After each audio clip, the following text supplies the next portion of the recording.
And for more reaction, let's bring in Democratic Nevada Congresswoman and member of the House Transportation and Infrastructure Committee, Dina Titus. She is also a member of the House Homeland Security and Foreign Affairs Committees. Congresswoman, thank you very much for being here today. I would like to first get your thoughts on the attack on the Capitol officers yesterday, and also further what you believe needs to happen in terms of fencing and barriers at the Capitol.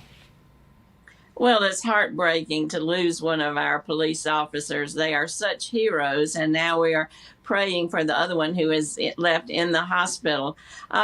These people are so brave, and they have so much to do with so little. They protect the members, they protect the building, they protect the staff and the press, and they have to protect themselves. So when we come back, we've got to take a hard look at what kind of resources we need, what kind of training we need. Do we need to hire additional members, as has been recommended? The worst thing that can happen is for this to become a political or partisan issue as opposed to a public safety concern.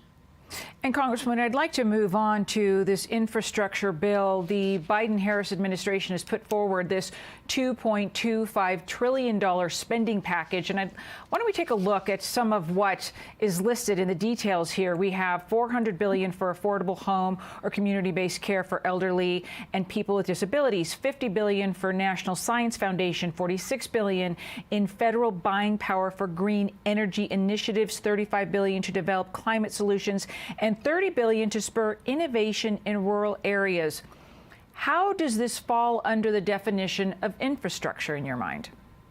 Well, infrastructure is no longer just roads and bridges. That's certainly a big part of it, and we need to improve on those areas and expand access in order to be competitive.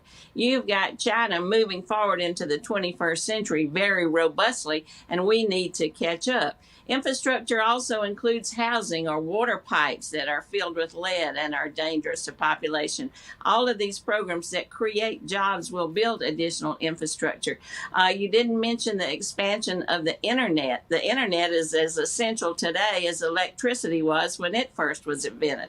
So for us to be competitive internationally, we've got to define infrastructure in broad, bold terms.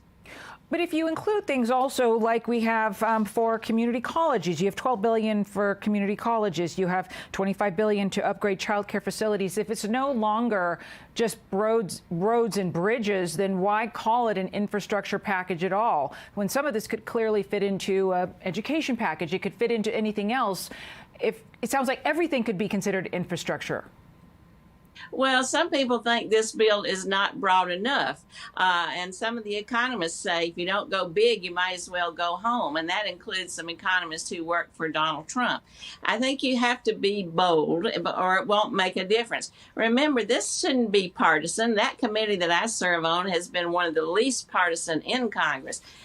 Abraham Lincoln did the Transcontinental Railroad. Eisenhower did the highways. President Trump wanted to do infrastructure. Now Joe Biden's going to get it done. And if it includes things that involve research and development, that's an investment in the future. It's creating jobs, and it will help us to build better infrastructure and be more competitive.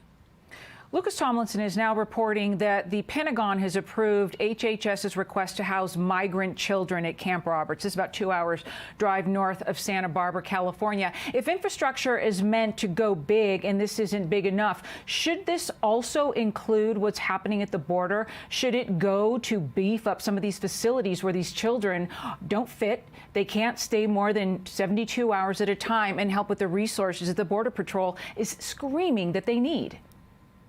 Well, this government can do more than one thing at a time. So infrastructure is one issue. We did the recovery package, and immigration is a challenge. The real crisis is in Central America, where the root causes of this immigration are.